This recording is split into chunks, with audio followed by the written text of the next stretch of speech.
ప్రభుత్వంలో బ్రోకర్లు లంచగొండి అధికారుల రాజ్యం నడుస్తుందనే ఆరోపణలు వస్తున్నాయి. ఏ పని కావాలన్నా బహిరంగంగానే అధికారులు లంచం అడుగుతున్నారని చెప్తున్నారు.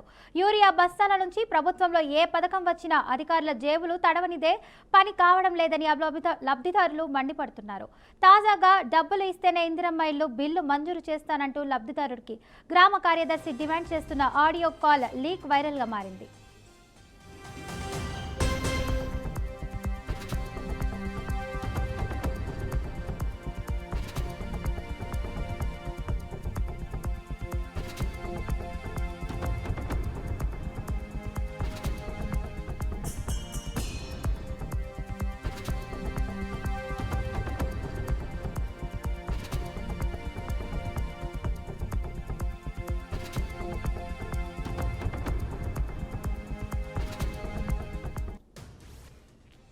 సూర్యాపేట జిల్లా పాలకవీడం మండలంలోని పైలట్ గ్రామమైన జహాన్పాడ్లో పంచాయతీ కార్యదర్శి వసూళ్లకు పాల్పడుతున్నారు. ఇందిరమ్మ ఇల్లు మంజూరైన ఒక లబ్ధిదారుడికి 2% కమిషన్ ఇవ్వాలని డిమాండ్ చేశారు. లేకపోతే బిల్లు మంజూరు అవ్వదని పంచాయతీ కార్యదర్శి బెదిరింపులకు దిగాడు. తనకు ఇచ్చే కమిషన్ తాను ఒక్కడనే తీసుకోనని ఏఈలకు కూడా వాటా ఉంటుందని చెప్పాడు సదరు గ్రామ కార్యదర్శి. ఆ కాల్ రికార్డుని బయట పెట్టాడు లబ్ధిదారుడు. మండలంలో అనేక మంది వద్ద డబ్బులు వసూలు చేస్తున్న పంచాయతీ కార్యదర్శిపై కఠిన చర్యలు తీసుకోవాలని డిమాండ్ చేస్తున్నారు లబ్ధిదారులు.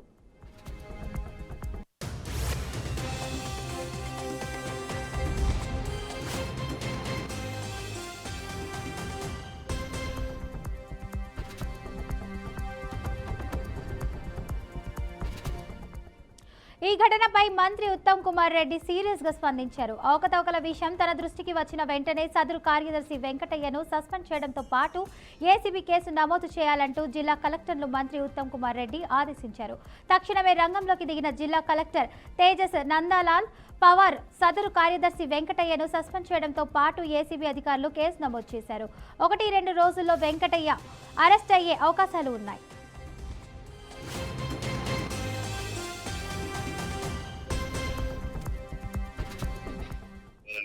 సరే మీరు వేరే నెంబర్ చేయండి. నేను వచ్చినాక నేను డ్యూటీ పోతున్నాను. మరి మీరు వచ్చినాక ఒకసారి ఫోన్ చేయండి, లేదంటే నేను వస్తాను, లేదంటే ఫోన్ పైన కొట్టేస్తాను. సార్ ఎంత కొట్టాను సార్? కానీ సార్ కొంచెం చూసి తీసుకోండి సార్.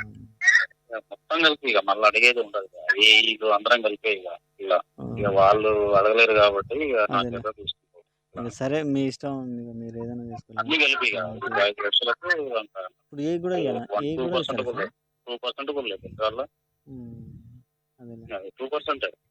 సర్లే ఇంకా మీరు కూడా కష్టపడుతున్నారు సార్.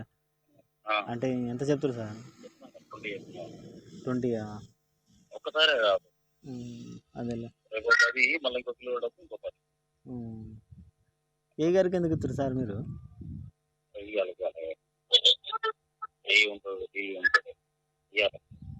ఏ గారు ఏం చెప్తారు సార్? ఆయన మొత్తం చేసింది మీరేగా?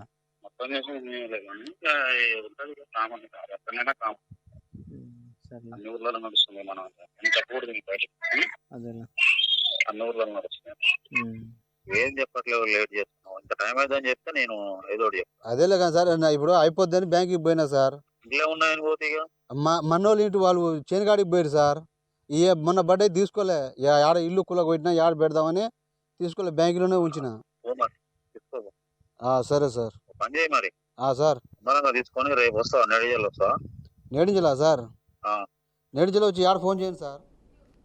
ఇక ఇదే అంశానికి సంబంధించి పూర్తి సమాచారాన్ని మా ప్రతినిధి శ్రీనివాస్ అయితే అందిస్తారు. చెప్పండి శ్రీనివాస్. Good evening Padma. తెలంగాణలోని ఇందిరమ్మ ఇల్లు ప్రవేశపెట్టినటువంటి నూతన ప్రభుత్వం ఒక్కసారిగా ప్రజలంతా సంతోషంతో తమ ఇందిరమ్మ ఇళ్ల నిర్మాణము ముమ్మరం చేశారు. ఉమ్మడి నల్గొండ జిల్లాలో చూసినట్లయితే జాన్పాడ్ విలేజ్ కి సంబంధించినటువంటి గ్రామాల్లోని ఇందిరమ్మ ఇళ్లకు సంబంధించి నిర్మాణం చేపట్టి తదనంతరం తమకు రావాల్సిన బిల్లును ఇవ్వాలంటూ కార్యదర్శి కూడా పూర్తి స్థాయిలోని సమాచారం ఇవ్వడంతో అక్కడ ఉన్నటువంటి కార్యదర్శి ఎవరైతే తమ ఇల్లు కట్టుకొని నిర్మాణం చేపడుతున్నారో వచ్చే బిల్లులో 2% ఖచ్చితంగా తమకు ఇవ్వాలంటూ డిమాండ్ చేశారు. ఆ ఇచ్చిన క్రమంలోనే మీ బిల్లు పాస్ అవుతుంది, కానీ అప్పటి వరకు అంటే చెల్లించేది లేదంటూ కూడా హక్కు కూడా జారీ చేసినటువంటి పరిస్థితి.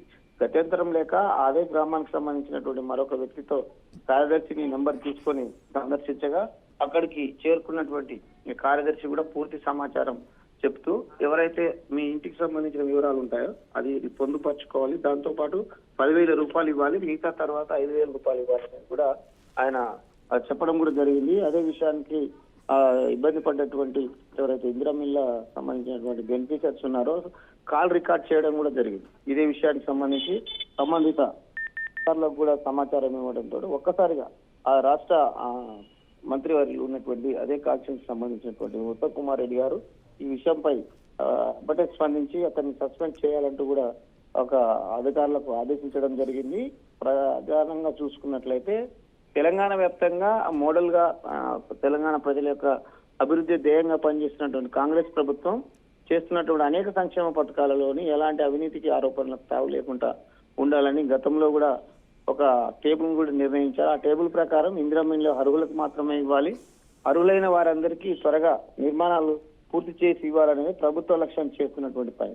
కానీ ఇలాంటి అవినీతి అధికారులు కానీ కొంతమంది చేపడుతున్నటువంటి అవినీతికి పాలనకు సంబంధించి చూసినట్లయితే ఇలాంటి అధికారుల వల్ల ప్రభుత్వానికి చెడ్డ పేరు వస్తుంది. ప్రభుత్వంలో ఉన్నటువంటి ఆ నియోజకవర్గంలో ఉన్నటువంటి ప్రజలు కూడా ప్రభుత్వం మీద ఉన్నటువంటి విశ్వాసాన్ని కూడా కోల్పోతారనేదే అక్కడ ఉన్నటువంటి రాజకీయ నాయకుల పెద్ద చర్చ కూడా జరుగుతుంది.